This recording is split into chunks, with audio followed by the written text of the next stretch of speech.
evidentemente un día muy especial para todos los que habitamos en este país. Es el Día de la Madre. Eh, Hemos tenido que tomar medidas a veces muy dolorosas, como prohibir las visitas a los cementerios en el día de hoy, para quienes deseen visitar la tumba de la madre que ya partió. Y tal vez el homenaje que todos queremos rendirles a nuestras madres hoy día sea mucho más difícil que nunca, porque evidentemente nadie desea hacerle daño a su propia madre y arriesgar transmitirle esta infección de COVID. La mayoría, probablemente de los chilenos, menores de 50, 55 años, tienen a su madre viva. No es el caso de otros como yo mismo. Mi madre partió muy joven, a los 49 años de edad, por un accidente del tránsito. Pero la mayoría de quienes tienen a su madre viva, insisto, hay que cuidarla. Hay que actuar en este periodo como si cada cosa que hacemos, una cuarentena que no respetamos, un toque de queda que no seguimos, el no usar mascarilla, al final de cuentas pudiera directamente matar a nuestras propias madres que todavía están vivas y que queremos que sigan mucho tiempo más con nosotros. Un especial saludo entonces a todas las madres, muchas de ellas trabajando incluso en el día de hoy, porque son ellas las que dan tanto sentido a nuestras vidas. Después de este contexto del día de hoy tan especial, quisiera referirme en general a un aspecto relevante. Desde hace ya algunas semanas estamos haciendo una marcha blanca en recintos de salud a lo largo del país. El Ministerio de Salud ha recibido una donación de 500.000 exámenes para detección de anticuerpos que técnicamente se llaman inmunoglobulina G e inmunoglobulina M, para la detección en la sangre de las personas si tienen una respuesta de defensa que dice que ya han pasado por la enfermedad. Hoy día en la mañana visitamos el Hospital El Carmen de Maipú, donde se ha estado haciendo una de estas experiencias piloto. Han hecho muchos exámenes ya. Y como vamos a ver en las imágenes siguientes, lo que se está haciendo ahí con el personal de salud es tomar la muestra de sangre en un dedo, una muestra que es luego depositada en un cartridge, en un lugar donde se ponen las gotitas de sangre, se ponen con un diluyente, como se está mostrando en las imágenes, y esta sangre con este diluyente migra a través de una placa, pudiendo señalar, tres líneas claramente definidas con un color rojo. La primera línea es la línea del control, que quiere decir que si el examen está bien hecho, debe marcarse siempre. O sea, es el testimonio de que el examen está bien hecho. Y pueden aparecer dos líneas adicionales en las cuales se muestra una positividad para este anticuerpo de respuesta reciente de infección aguda, que se llama IgM, o de una infección más antigua, normalmente más de 14 o 21 días, positiva, que es la inmunoglobulina G, y por eso en estos cartridges están marcadas las letras G y M para identificar. Y la interpretación correcta de esto es que si la persona no tiene ninguna línea en IgG, IgM, no ha hecho la enfermedad. Si tiene una línea muy clara en IgM, la enfermedad es reciente. Si es IgG, la enfermedad es antigua. Y si las dos son positivas, quiere decir que es una infección que ya ha pasado por lo menos 14 días, pero que es todavía relativamente reciente. El Hospital El Carmen, como modelo para todo Chile, ha hecho primero un esfuerzo de validación, o sea, ha tomado muestras de personas que eran, se sabe por PCR, eran positivas, y ha hecho en sus muestras de sangre, se les ha llamado de nuevo, se les ha hecho este examen y se ha identificado, ¿no es cierto?, que este examen tiene un muy buen comportamiento diagnóstico positivo entre aquellos que certificadamente tuvieron la enfermedad en el pasado comprobadamente. Y asimismo han tomado una muestra de sueros antiguos, más de 6 meses, cuando no teníamos coronavirus todavía, y se ha hecho este mismo examen y todos ellos han salido negativos, comprobando que el examen funciona bien. El Hospital del Carmen, como otros hospitales del país, están testeando a sus funcionarios. La tasa de positividad es muy baja y en el caso del Hospital de Maipú es muy importante señalar que la tasa de positividad en la unidad de tratamiento intensivo, donde han tenido una media en estos últimos días de 15 casos que podrían contagiar a los funcionarios, solamente 3 funcionarios de más de 300 han salido positivos, lo que da prueba de que están haciendo muy bien este esfuerzo. En ese sentido, este examen lo que permite es primero diagnosticar personas que estuvieron asintomáticas y que tienen memoria, recuerdo, de que alguna vez tuvieron la infección, 1. Segundo, monitorear a los funcionarios de salud para ver si realmente las medidas de protección para ellos están funcionando, como es el caso del Hospital de Maipú. Y en tercer lugar, identificar a personas que tuvieron un contacto estrecho, pero por cualquier razón no se hicieron oportunamente el primer examen de PCR para ver si en realidad ya pasaron. Como hemos señalado, a todas estas personas, vale decir, sea que tuvieron una infección sintomática o asintomática, se les va a entregar, cuando hubo una PCR positiva, un carnet de alta, diciendo efectivamente usted tuvo la enfermedad, como obliga la Ley de Derechos y Deberes. A las personas que no tuvieron síntomas, pero tienen ahora anticuerpos, sobre todo IgG positivo, se les va a entregar también un carnet de alta. Y quiero decir con entera transparencia que hemos decidido postergar por ahora la entrega de un carnet COVID porque se nos ha hecho ver que podría desencadenarse un problema de discriminación bastante severo.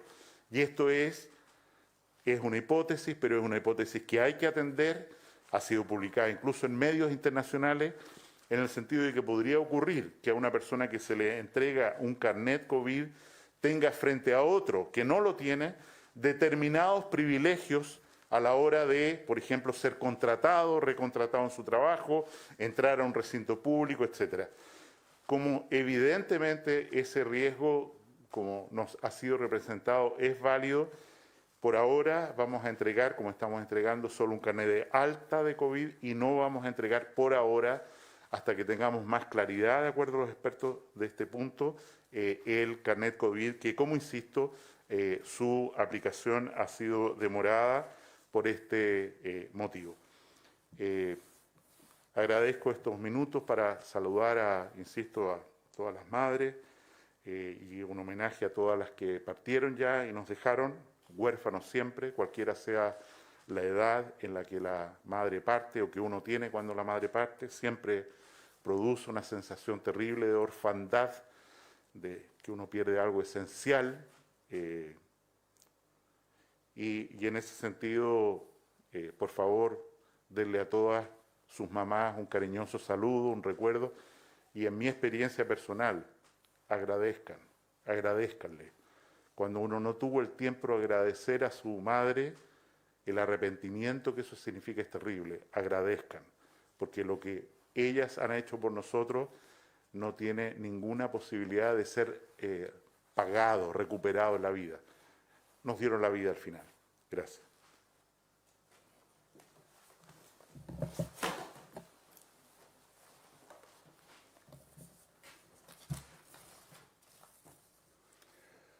Muy buenos días. Bueno, tal como lo mencionó el ministro Mañalich, quisiera sumarme a estos saludos por el Día de la Madre.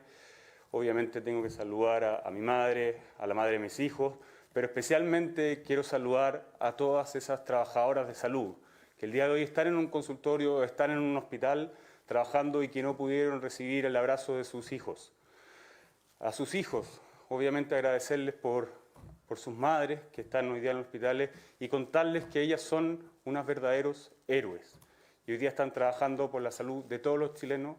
Por lo tanto, si bien ustedes no pudieron llevarle un desayuno, abrazarlas durante la mañana, entregarles su tarjeta, quiero contarles que en su casa vive una persona que es un héroe nacional.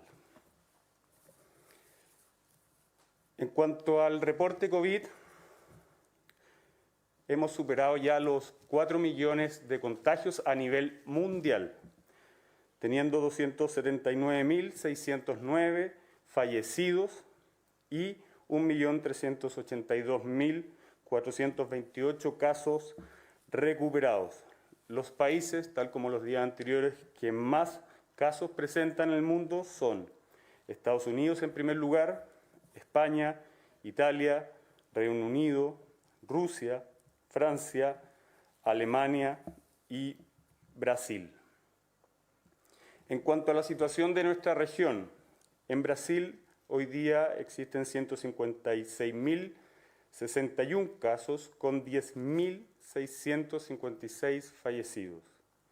En Perú, 65.015 casos con 1.814 fallecidos.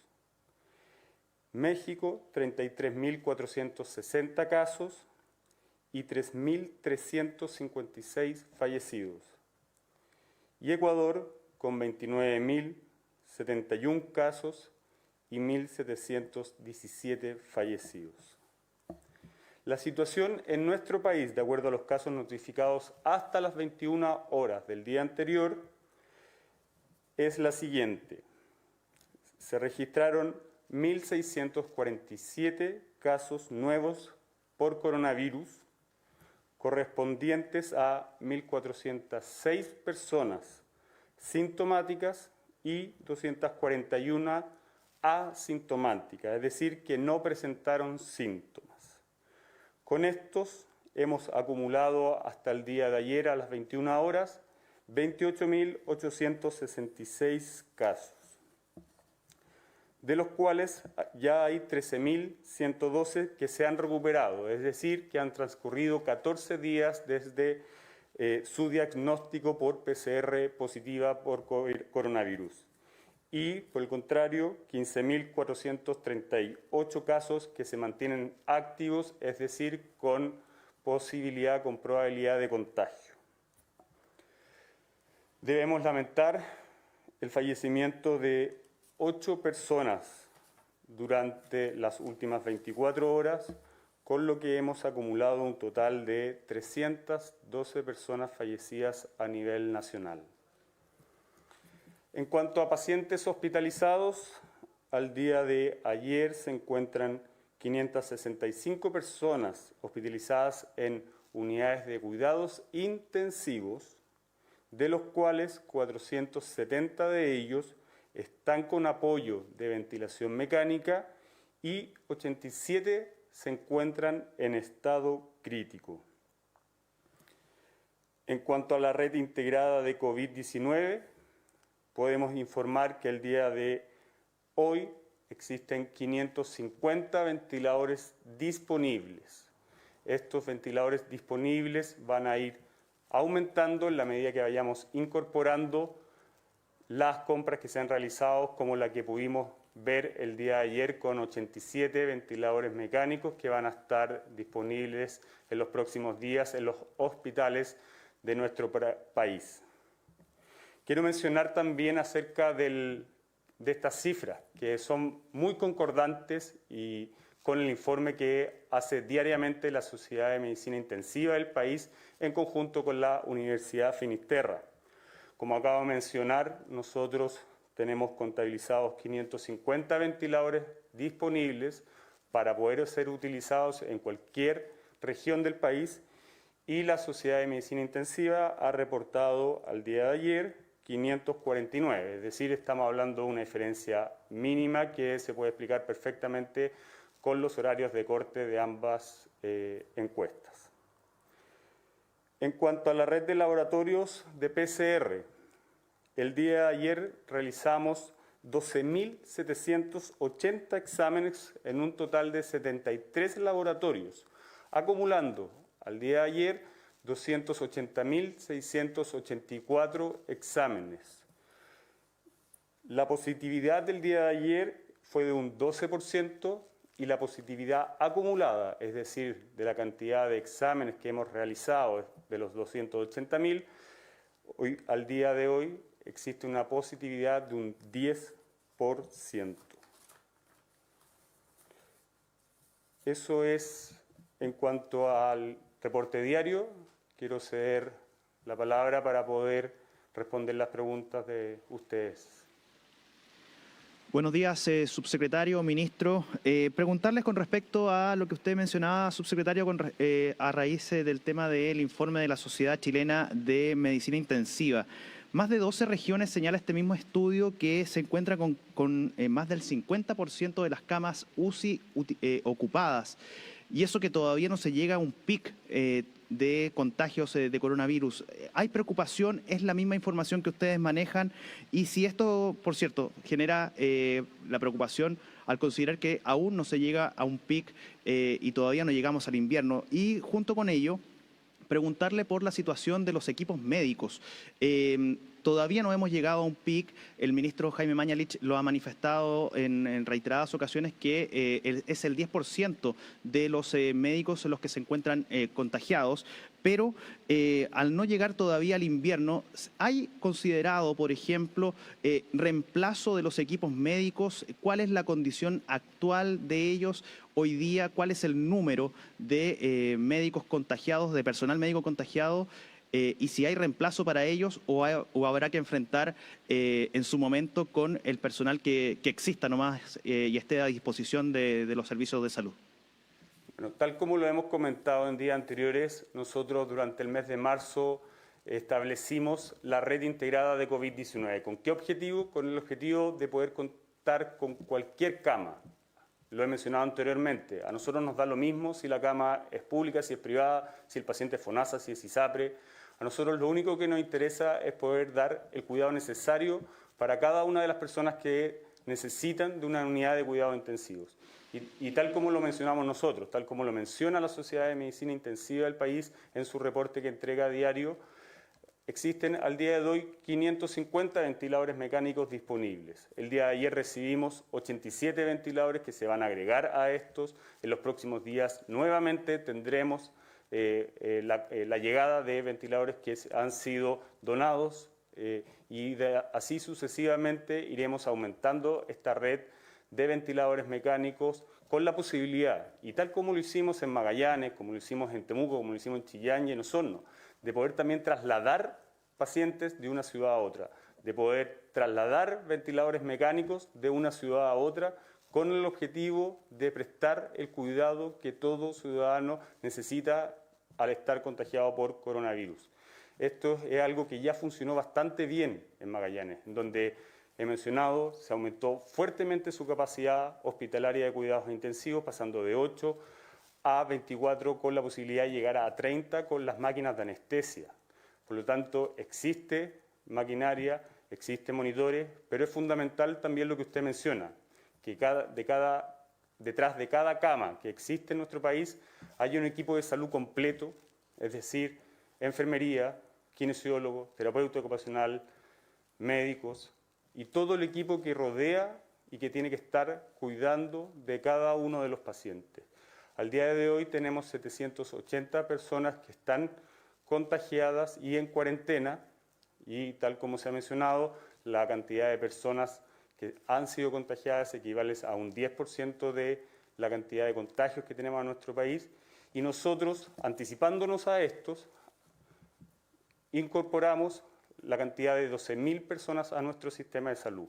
Esto lo hicimos primero de forma independiente, cada uno de los hospitales fue contratando personal, y también con la ayuda del Servicio Civil, en donde hemos subido una plataforma para que todo el personal de salud del país que quiera ayudar a enfrentar de buena forma esta pandemia, suba sus currículum para poder ser contratados en las distintas regiones del país. Hasta hace 24 horas teníamos 8.000 personas que habían subido su información y que estaban disponibles para poder trabajar en cualquier hospital y en cualquier consultorio del país. Por lo tanto, esta situación está anticipada y obviamente se están tomando los resguardos necesarios para no afectar la atención de los ciudadanos. Hola, subsecretario, pero ¿qué pasa también en el caso de algunos funcionarios contagiados de COVID en Ovalle por una fiesta masiva? ¿Qué se responde a eso? Y la otra pregunta para el ministro Mañalich respecto entonces a la postergación del carnet COVID. ¿Cuál fue el error en esa materia, siendo que se había anunciado el mismo día viernes que esto se iba a presentar para el fin de semana? Incluso desde Chillán había una actividad donde se iba a presentar esto. ¿Qué fue lo que pasó? Y sobre todo ante las diferentes declaraciones que en enumeradas veces se hablaba sobre esto, pese a las polémicas y a las críticas que existían a este certificado. En cuanto a la situación de Ovalle, la dirección del hospital y del Servicio de Salud ya se refieren al tema, por lo tanto, en la segunda parte de la pregunta le cedo la palabra al ministro Mañalich. Secretario, ¿qué pasó en esa materia con Ovalle? Si se puede especificar un poco, más allá que hayan hablado las otras autoridades, por favor. La información que entregó el Servicio de Salud es que habría habido una reunión en donde participaron algunos funcionarios y estos posteriormente se habrían contagiado. Esa es la situación que se ha explicado desde el Servicio de Salud y desde la dirección del Hospital de Ovalle. Respecto a la pregunta anterior, quisiera especificar que se dio un número de ocupación de 50%. No, la realidad es que hoy día, de nuestra capacidad instalada hoy en tratamiento intensivo, respiradores, la ocupación promedio país es 75%, no 50%, y así lo afirma también el reporte de la Sociedad Chilena de Medicina Intensiva hoy.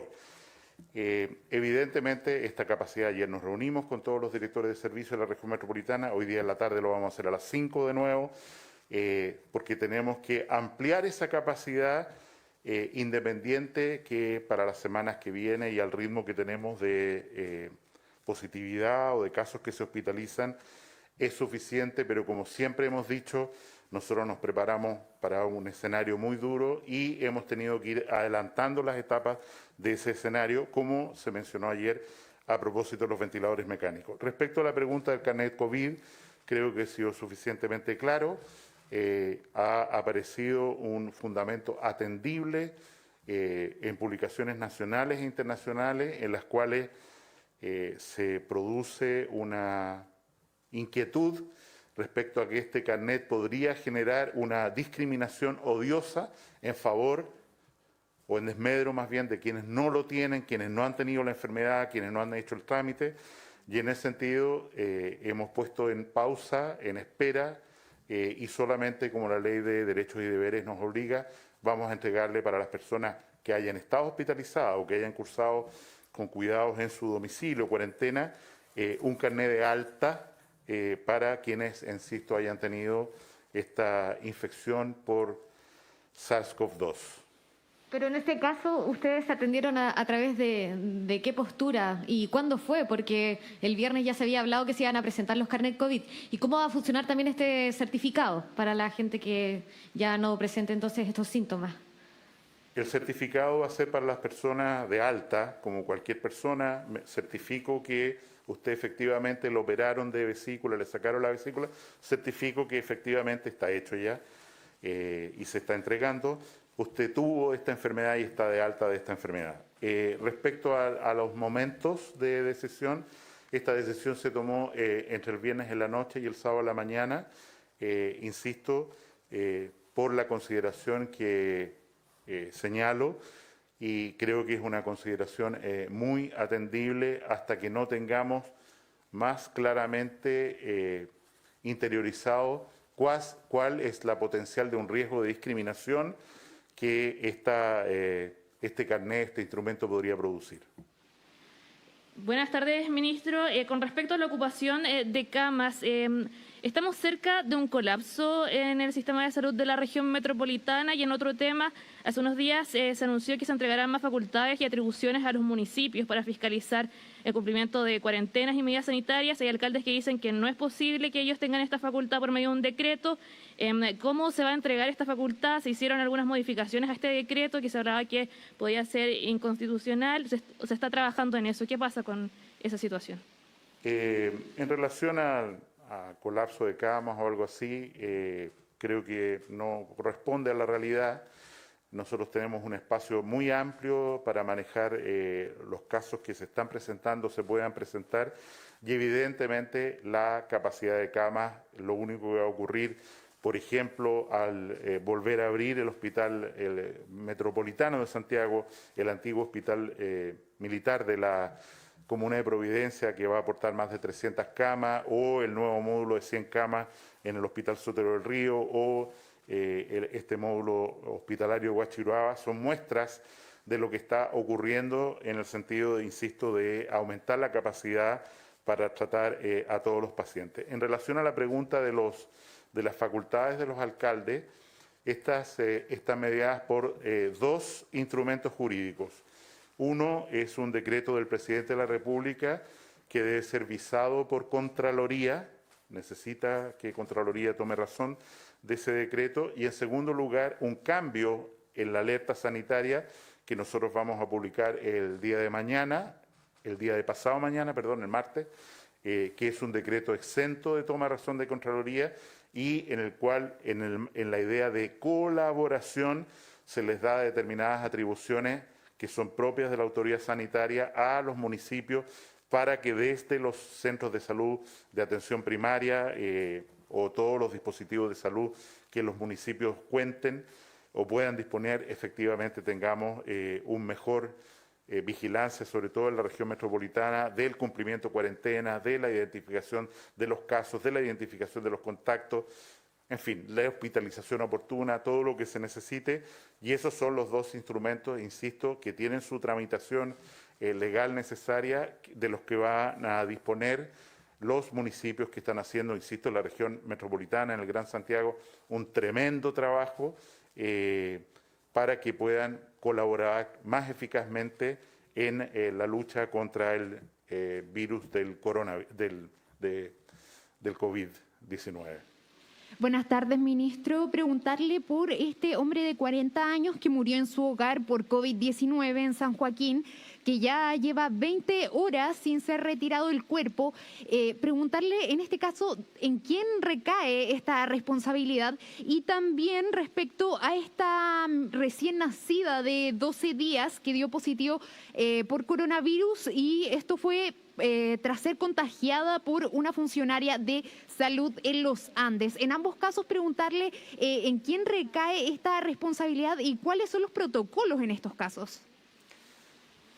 En el primer caso, y yo creo que es buena la pregunta para aclarar, tenemos una persona que consultó en los servicios de salud y que se le hizo el diagnóstico de coronavirus y aparentemente falleció a consecuencia de esta enfermedad.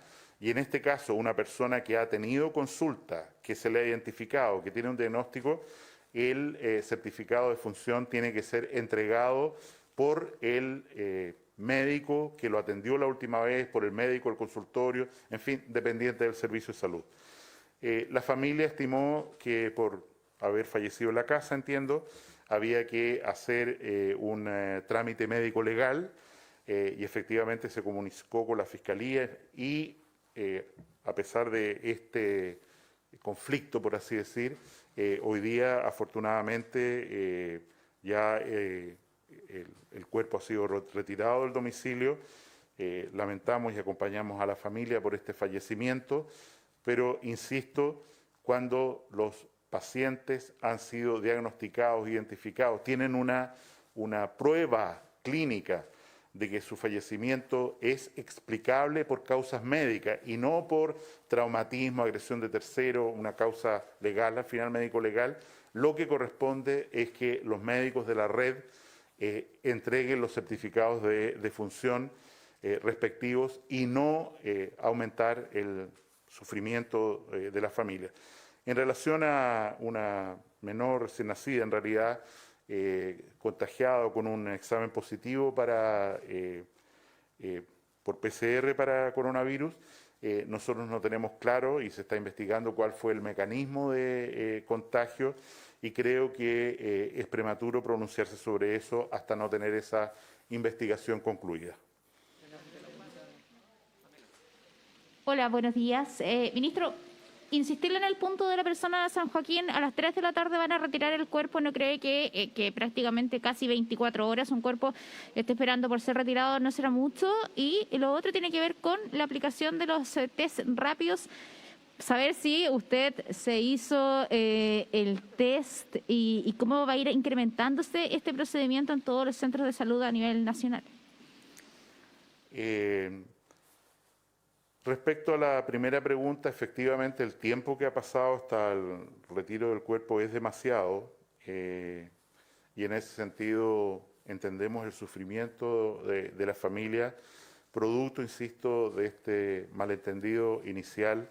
Esta situación no debería haber ocurrido, insisto, la sentimos enormemente y aprovecho para insistir en la necesidad del entendimiento que cuando hay una causa médica plausible para un fallecimiento, el certificado de función debe ser entregado, como no ocurrió en esta ocasión, a la brevedad por el personal médico que ha atendido a este paciente y que puede dar certificación de la causa natural, que ese es el problema fundamental que aquí se presentó, de la causa natural del fallecimiento. En relación a la entrega de este examen, efectivamente ya lo estamos repartiendo a través de los hospitales de la red, porque he señalado que lo que nos interesa en primer lugar es que las personas que podrían estar en riesgo por atender a pacientes con COVID positivo, les hagamos un seguimiento, como se está haciendo en el hospital de Maipú, para estar seguros que ellos no se han infectado y para mantener las medidas de vigilancia epidemiológica en los recintos hospitalarios, luego los recintos penitenciarios y luego los hogares de adulto mayor, como lo hemos repetido. Queremos agradecerle sinceramente su interés, sus preguntas en el día de hoy y deseamos muy sinceramente un muy feliz día a todas nuestras queridas madres. Estén con nosotros, hayan partido. Gracias.